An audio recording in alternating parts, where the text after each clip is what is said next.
सबसे पहले बात करेंगे हम टॉप सर्जरी की। टॉप सर्जरी जो है वो 2 टाइप की होती है इंडिया में जो होती है। ये सर्जरी जो है वो यूजुअली 32 तक डॉक्टर्स रिकमेंड करते हैं। उस सर्जरी का नाम है हिस्टेक्टोमी। हिस्टेक्टोमी जो है वो 2 टाइप की होती है। जो नेक्स्ट सर्जरी आती है वो होती है बॉटम सर्जरी। बॉटम सर्जरी में क्या होता है? हेलो दोस्तों, welcome back to the Paras factor. Paras की छोटी सी दुनिया और बड़े से दिल में आप सभी का एक बार फिर से स्वागत है। आज की इस वीडियो में हम कंटिन्यू करेंगे पिछली वीडियो सीरीज को जो थी हमारी ट्रांजिशन से रिलेटेड। पिछली वीडियो में हमने बात की स्टेप 1 और स्टेप 2 की, जो था जीआईडी लेटर लेना और उसके बाद अपना हार्मोन थेरेपी स्टार्ट करना। उसके बाद आता है सर्जरीज वाला पार्ट, जिसमें सबसे पहला जो स्टेप होता है वो होता है टॉप सर्जरी। यूजुअली लोग इसी से स्टार्ट करते हैं। बाकी कुछ लोग टॉप सर्जरी और जो इंटरनल ऑर्गन्स रिमूवल वाली सर्जरी होती है वो एक साथ करा लेते हैं, लेकिन रिकमेंड यही किया जाता है कि आप अलग अलग कराइए, क्योंकि आपकी बॉडी को हील करने के लिए थोड़ा टाइम चाहिए होता है। तो सबसे पहले बात करेंगे हम टॉप सर्जरी की। टॉप सर्जरी जो है वो 2 टाइप की होती है इंडिया में जो होती है। सबसे पहली होती है की होल सर्जरी। की होल जैसे इसका नाम है वैसा ही इसमें आपके ब्रेस्ट एरिया में जो निपल वाला पार्ट होता है उसमें एक कट किया जाता है और उसी में से आपके ब्रेस्ट का जो पूरा टिश्यू है वो रिमूव किया जाता है। ये बहुत ध्यान से किया जाता है क्योंकि उसमें टिश्यू भी पूरा रिमूव करना होता है, लेकिन उसकी सेंसेशन भी ख़त्म नहीं होनी चाहिए। जो आपका चेस्ट एरिया होता है उसकी सेंसेशंस नहीं ख़त्म होनी चाहिए, वो सर्जरी अच्छी कंसीडर की जाती है। दूसरा, इसमें जो आपका निप्पल है वो डेड नहीं होता है, उसमें सेंसेशंस रहती हैं। उसके अलावा आपका इसमें कोई भी स्कार विजिबल नहीं होगा, इसीलिए इस सर्जरी को स्कारलेस सर्जरी भी कहा जाता है। ये सर्जरी जो है वो यूजुअली 32 तक डॉक्टर्स रिकमेंड करते हैं, 32 साइज़ तक। इसके ऊपर डॉक्टर्स यूजुअली इस सर्जरी को रिकमेंड नहीं करते हैं, क्योंकि आपकी जो स्किन है वो लूज़ हो जाती है और रिजल्ट्स अच्छे नहीं आते हैं। नेक्स्ट जो होती है हमारी दूसरी टाइप की जो सर्जरी होती है वो होती है डबल इंसिजन सर्जरी। ये जो डबल इंसिजन सर्जरी होती है इसमें from this point till this point you will have scars.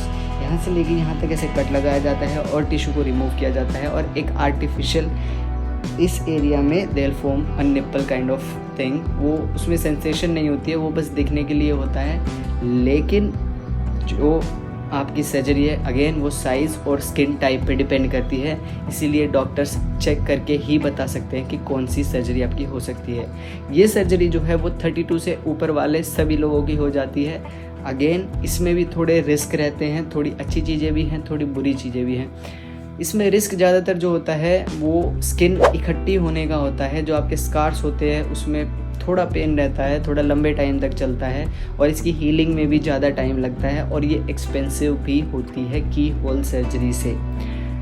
इसमें आपको सेम 1 या 2 दिन में डिस्चार्ज मिल जाता है हॉस्पिटल से, लेकिन अगेन अगर आप चाहते हैं कि आप अच्छे तरीके से हील हो तो आप कम से कम 4-5 दिन हॉस्पिटल में ज़रूर रुकिए। अगर आपके पास अच्छा इंश्योरेंस वगैरह है, अगर आपको अपनी पॉकेट से करना है तो आप अपने घर पे रेस्ट भी कर सकते हैं।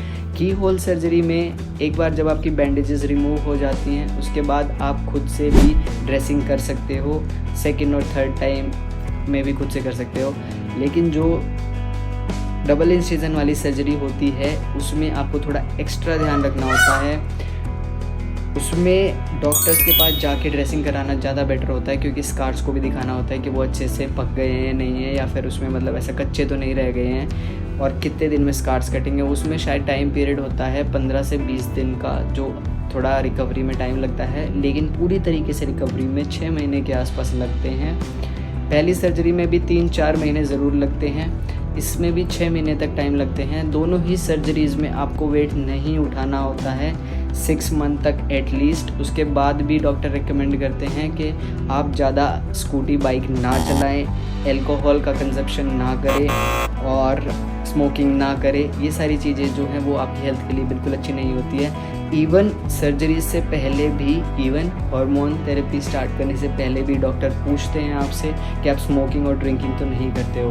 अगर आप बहुत ज़्यादा स्मोकिंग और ड्रिंकिंग करते हैं तो ये आपकी सर्जरी में और आपके ट्रांजिशन में, पूरे ट्रांजिशन में ये बहुत ज़्यादा नुकसान देंगी। वैसे भी ये चीज़ें हानिकारक होती हैं हमारे शरीर के लिए, लेकिन फिर भी हमें ट्रांजिशन करना है तो इन चीज़ों से खासा बच के रहे, ये मेरी आपको सलाह है। इसके बाद जो नेक्स्ट सर्जरी आती है उस सर्जरी का नाम है हिस्टेरेक्टोमी। हिस्टेरेक्टोमी जो है वो दो टाइप की होती है, एक होती है पार्शियल और एक होती है कंप्लीट। पार्शियल में क्या होता है, आपका सिर्फ यूट्रस वाला पार्ट रिमूव किया जाता है, उसके अलावा बाकी जो चीज़ें होती है फैलोपियन ट्यूब और ओवरीज वो आपके ऑप्शनल होती है। लेकिन जो कंप्लीट वाली होती है उसमें आपका जो पूरे ऑर्गन्स हैं वो रिमूव किए जाते हैं, जो भी रिप्रोडक्टिव सिस्टम का पार्ट होते हैं इंटरनल, जो यूट्रस, फैलोपियन ट्यूब और ये सारी चीज़ें रिमूव कर दी जाती हैं। उसके बाद जो नेक्स्ट सर्जरी आती है वो होती है बॉटम सर्जरी।